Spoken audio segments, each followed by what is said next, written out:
بسم اللہ الرحمن الرحیم۔ شروع کرتا ہوں اللہ کے پاک نام سے جو بہت بڑا مہربان نہایت رحم والا ہے۔ دوستو، بہنوں، بھائیوں، بزرگوں، السلام علیکم ورحمۃ اللہ وبرکاتہ۔ ہم تاریخ اسلام میں سلطنت عثمانی کی قسط نمبر 2 میں ہم آپ کو خوش آمدید کہتے ہیں۔ دوستو، بہنوں، بھائیوں، بزرگوں، 11ویں صدی عیسوی میں ترکوں کے گروہ نے خراسان میں دولت سلجوقیہ کی بنیاد رکھی تھی۔ آل سلجوق کا مورس اعلیٰ دکاک تھا، جو کاشگر کے ترکی قبیلوں کا ایک رئیس تھا۔ سلجوق، جس کا نام سے یہ خاندان مشہور ہے، اسی کا لڑکا تھا۔ سلجوق اپنے غیر مسلم ترک فرمانروا کو چھوڑ کر بخارا کی اسلامی مملکت میں چلا آیا، اور یہاں وہ اور اس کا پورا قبیلہ مسلمان ہو کر بخارا کے قریب مقام جند میں قیام پذیر ہوا تھا۔ اس کے بعد اس نے غیر مسلم ترکوں پر فتوحات حاصل کر کے اپنی قوت بہت بڑھا لی تھی۔ سلجوق نے اپنی وفات کے وقت 3 لڑکے چھوڑے: ارسلان، میکائیل اور موسیٰ۔ دولت سلجوقیہ کے وارث میکائیل کے 3 لڑکے ہوئے: پیخو، تغرل بیگ، جغرو بیگ۔ لیکن سلطنت کی فرمانروائی تغرل بیگ کو ملی، جس نے اپنے زور قوت کا سکہ گرد و بیش کے ملکوں پر بٹھا دیا تھا۔ سلطان محمود غزنوی نے سلجوقی کی بڑھتی ہوئی قوت سے خائف ہو کر ان سے جنگ شروع کر دی تھی، لیکن چند عارضی فتوحات کے بعد اس کو اور اس کے لڑکے مسعود کو شکستیں اٹھانی پڑی، اور آل سلجوق تمام خراسان پر قابض ہو گئے تھے۔ اس کے بعد انہوں نے جرجان، طبرستان، خوازن پر بھی قبضہ کر لیا، اور پھر تغرل بیگ نے اسگان، تبریز اور حلوان کو بھی اپنی سلطنت میں شامل کر لیا تھا۔ یہ وہ زمانہ تھا جب بغداد میں ترکوں اور آل بویہ کی باہمی مخاصمت نے سخت بدامنی پھیلا رکھی تھی۔ خلیفہ معتصم باللہ کے بعد دولت عباسیہ پر بروز ترکوں کا تسلط بڑھتا گیا، لیکن 4 صدی ہجری میں آل بویہ نے اپنا اقتدار خلافت بغداد پر قائم کرنا شروع کیا، جس سے ترکوں کی قوت پر اثر پڑنے لگا۔ ان حریفوں کی کشمکش نے تمام سلطنت میں ہنگامہ برپا کر دیا تھا، اور بغداد کی حالت خصوصیت کے ساتھ بد سے بدتر ہونے لگی۔ مجبور ہو کر ترک سرداروں نے نیز خلیفہ قائم بامر اللہ کے تغرل بیگ کے اس فتنہ کی فروغ کرنے کے لیے طلب کیا۔ چنانچہ تغرل بیگ رمضان 447 ہجری 1055 عیسوی میں بغداد میں داخل ہوا، اور ملک رحیم کو گرفتار کر کے دولت آل بویہ کا خاتمہ کر دیا۔ اب بغداد میں آل سلجوق کا اثر قائم ہو گیا۔ خلیفہ نے سلطان شرق و غرب کے خطاب سے تغرل بیگ کی عزت افزائی کی۔ اس کے بعد تغرل بیگ نے عراق، موصل اور دیار بکر کو اپنی سلطنت میں شامل کر لیا تھا۔ پھر الپ ارسلان کے دور حکومت میں ایشیا کوچک اور شام بھی فتح ہو گیا، اور ملک شاہ نے سن 475 عیسوی 1092 عیسوی میں عدن اور یمن پر بھی قبضہ کر لیا تھا۔ اس طرح سے 5ویں صدی سے 7ویں صدی ہجری تک خلیفہ بغداد کے ایشیائی مقبوضات کا بیشتر حصہ آل سلجوق کے زیر نگین رہا۔ اس خاندان کے بانی سلاجقہ روم، اس خاندان کے بانی سلمان بن قتلمش تھا۔ قتلمش تغرل بیگ کے سرداروں میں سے تھا، لیکن بعد میں اس نے الپ ارسلان کے خلاف بغاوت کر کے خود مختاری حاصل کر لی تھی، اور بالآخر 456 ہجری 1064 عیسوی میں رے کے قریب جنگ میں مارا گیا۔ اس کا بیٹا سلیمان قسمت آزمائی کے لیے ایشیا کوچک میں چلا آیا، اور 470 ہجری 1077 عیسوی میں نیسا پر جو بازنطینی سلطنت کا ایک مشہور شہر تک قبضہ کر کے اسے اپنا پایا تخت بنایا تھا، اور ایک نئی سلطنت کی بنیاد ڈالی تھی۔ 470 ہجری 1084 عیسوی میں اس نے انطاکیہ کو بھی اپنی حکومت میں شامل کر لیا، لیکن پہلے جنگ صلیبی میں سلاجقہ روم کی قوت کو سخت صدمہ پہنچا۔ 490 ہجری بمطابق 1057 عیسوی میں نائسیا ان کے ہاتھوں سے ہمیشہ کے لیے نکل گیا، اور اسی کے ساتھ ایشیا کوچک کے مغربی حصہ میں ان کی حکومت کا خاتمہ ہو گیا تھا۔ اور اس علاقہ پر بازنطینیوں کا قبضہ ہو گیا تھا۔ اب صرف ایشیا کوچے کا اندرونی حصہ ان کے پاس رہ گیا تھا، لیکن وہاں بھی دانش مندیوں سے مقابلہ تھا۔ غرض 6 صدی ہجری کے اوائل میں سلاجقہ روم کی حالت بہت نازک نظر آتی تھی، لیکن مسعود بن کلج ارسلان نے اس گرتی ہوئی سلطنت کو سنبھالا اور کونیا کو پایا تخت بنا کر ایک مضبوط حکومت قائم کی۔ اس کے جانشین کلج ارسلان ثانی نے اپنی فتوحات سے سلطنت میں اضافہ کیا اور دانش مندیوں کو مغلوب کر کے انہیں اپنا محکوم بنایا۔ سن 1182 عیسوی میں کلج ارسلان ثانی کا انتقال ہو گیا تھا اور اس کی جگہ اس کا چھوٹا بیٹا غیاث الدین تخت نشین ہوا، اور اس نے بازنطینیوں سے جنگ کر کے انتقائیہ کی بندرگاہ پر قبضہ کر لیا، اور اس کے بعد اس کے جانشین عزیز الدین کیقوس اول نے سنوب کو بھی فتح کر لیا۔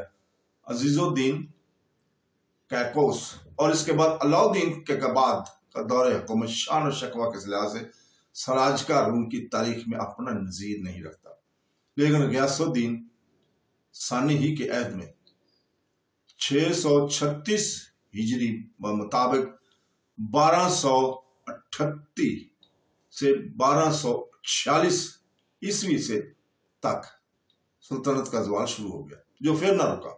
اس دوران میں تاتاری طوفان ایشیا کو کوشک کی سرحد تک پہنچ چکے تھے اور ارض روم اور سرحدی قلعوں پر تاتاریوں کا قبضہ ہو گیا تھا۔ آخر کار 1243 عیسوی میں قزواخ کی جنگ نے دولت سلجوقیہ کی سمت کا فیصلہ کر دیا اور آل سلجوق کی آزادی ہمیشہ کے لیے ختم ہوگی۔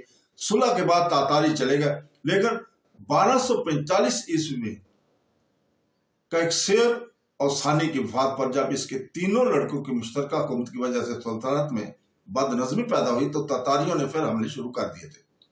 اس درمیان میں ایک لڑکا مر گیا اور تخت کے دعوے دار بقیہ 2 لڑکے عزیز الدین اور رکن الدین رہ گئے۔ ہلاکو نے سلطنت کو ان دونوں کے درمیان تقسیم کر دیا، مغربی صوبے عزیز الدین کیقوس ثانی کو اور مشرقی رکن الدین کلج ارسلان رابع کو دیے، لیکن حکومت دراصل تاتاریوں کی ہی تھی اور سلاطین سلجوق کا عزل اور نسل انہی کے ہاتھوں میں تھا۔ تاتاریوں کے تشدد سے عاجز آ کر امرائے سلطنت اہل مصر سے مدد کی درخواست کی اور مصریوں نے ایشیائے کوچک میں تاتاریوں کو شکست دے کر بھگا دیا، لیکن ان کی واپسی کے بعد تاتاریوں نے پوری طرح انتظام کیا اور انتقام لیا اور دولت سلجوقیہ کے رہے سے اقتدار کو بھی خاک میں ملا دیا۔